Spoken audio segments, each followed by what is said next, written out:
wabarakatuh. Perkenalkan, nama saya Mira Amelia. Saya kelas 10 perawat dari SMK FYPB. Di sini saya akan menjelaskan tentang sistem alat gerak manusia. Kita masuk ke sistem gerak pada manusia. Sistem gerak pada manusia itu terbagi menjadi dua. Untuk lebih gampangnya, yang pertama disebut sistem gerak pasif, yang kedua itu adalah aktif. Tahu dong apa bedanya aktif dan pasif? Aktif ialah yang sebetulnya bergerak, sedangkan pasif adalah yang ikut bergerak. Nah, sekarang siapa yang sebetulnya bergerak? Nah, sebetulnya bergerak daging atau dalam bahasa biologinya disebut otot. Sedangkan pasif itu adalah yang digerakkan oleh otot. Siapa itu? Yaitu tulang. Nah, sekarang untuk awalnya kita akan bicara tentang tulang. Sistem tulang pada manusia itu banyak fungsinya. Kita sekarang bicara tentang fungsi tulang. Pertama, kalau tidak ada tulang, bentuk kita akan seperti sel yang berubah bentuk setiap saat. Maka dari itu fungsi tulang satu untuk bentuk tubuh. Nah, yang kedua, fungsi tulang contohnya di dada kita kan punya tulang. Tulang apa di dada kita coba? Yang bentuknya mirip garis-garis, tulang rusuk. Itu melindungi organ apa? Organ dari hati dan jantung. Berarti fungsi yang kedua adalah organ dalam itu perlu dilindungi. Karena begitu ada kerusakan pada bagian dalam, seluruh tubuh akan ganggu. Yang ketiga, tadi kan saya sudah bilang kan bahwa ada pasif dan aktif. Apa hubungannya antara tulang dan otot? Jadi begini, misalnya di atas ada tulang, lalu di bawahnya ada otot. Tulang dilekati oleh otot, jadi fungsi yang ketiga adalah tempat melekatnya otot. Bentuknya fungsi tulang yang keempat. Kita sudah bicara tentang sistem sirkulasi, bahwa darah yang itu tidak mempunyai inti, terutama sel darah merah tidak punya inti. Berarti sel darah merah harus dibuat di tempat lain karena dia tidak bisa membelah diri sendiri. Ingat, untuk membelah diri sendiri atau melakukan mitosis, dia harus mempunyai inti sel. Jadi fungsi nomor 4 adalah tempat pembuatannya sel darah merah.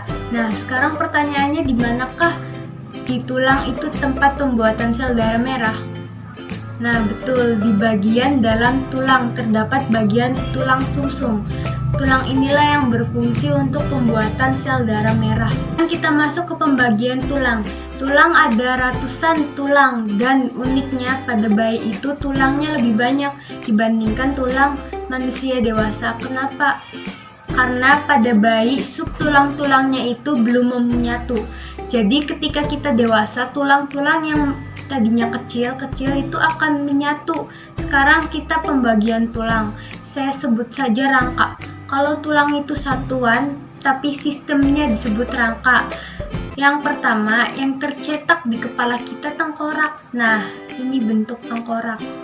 Yang kedua, bagian disebut rangka badan.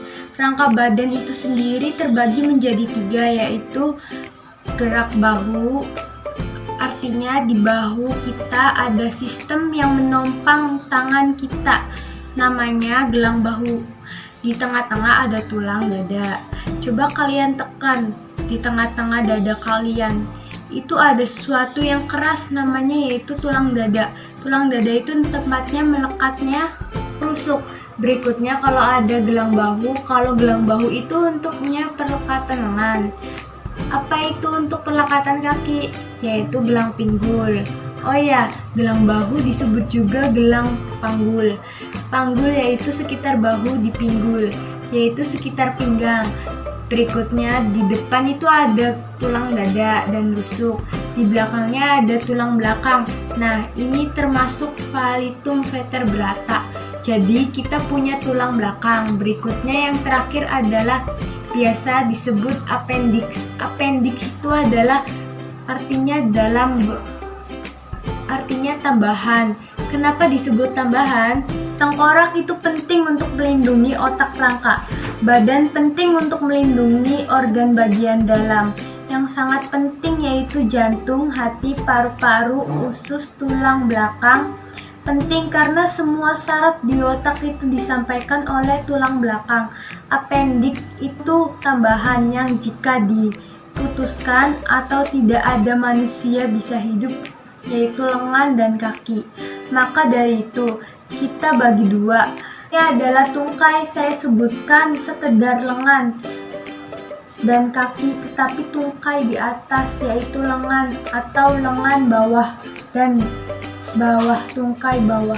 Lanjut yang ke otot.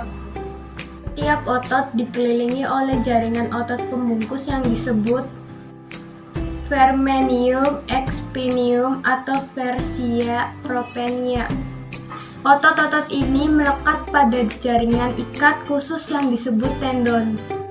Bagian tendon yang melekat pada tulang yang tidak bergerak disebut arigon. Sedangkan tendon yang melekat pada tulang bergerak disebut intersio. Origo adalah ujung otot yang melekat pada tulang yang tidak bergerak. Insersio adalah ujung otot yang melekat pada tulang yang bergerak. Sekarang kita pindah ke beberapa fungsi dari otot. Yang pertama itu sebagai alat gerak aktif. Yang kedua ada gerak pindah tempat disebut lokomosi. Otot gerak pergerakan rangka disebut otot rangka. Yang ketiga itu ada gerak alat-alat dalam tubuh. Otot penggerak makanan dalam saluran pencernaan dan aliran darah dalam pembuluh darah disebut otot polos. Sedangkan otot pemompa darah adalah otot jantung. Yang keempat ada penyimpan cadangan makanan atau glikogen, adalah gula otot. Yang kelima ada memberikan bentuk luar tubuh bersama-sama rangka. Yang terakhir fungsi dari otot yaitu melindungi dari benturan. Yang terakhir kita akan membahas tentang jenis-jenis otot.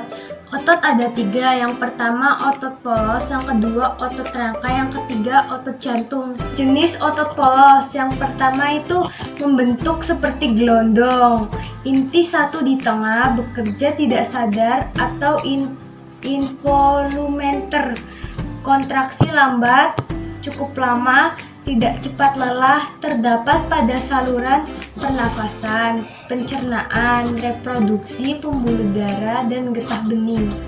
Kita lanjut ke ciri-ciri otot rangka, yaitu bentuk serabut atau silinder, terdapat garis gelap terang atau otot serat lintang, inti banyak di tepi, bekerja secara sadar atau volunter, kontraksi cepat, kuat, tetapi cepat lelah, terdapat melekat pada rangka. Akhir ciri-ciri otot jantung, bentuk serabut lurik, bercabang-cabang atau bersintintum, inti di tengah, bekerja involunter, kontraksi kuat, berirama, ritmis, terus-menerus, tidak cepat lelah, terdapat hanya pada jantung.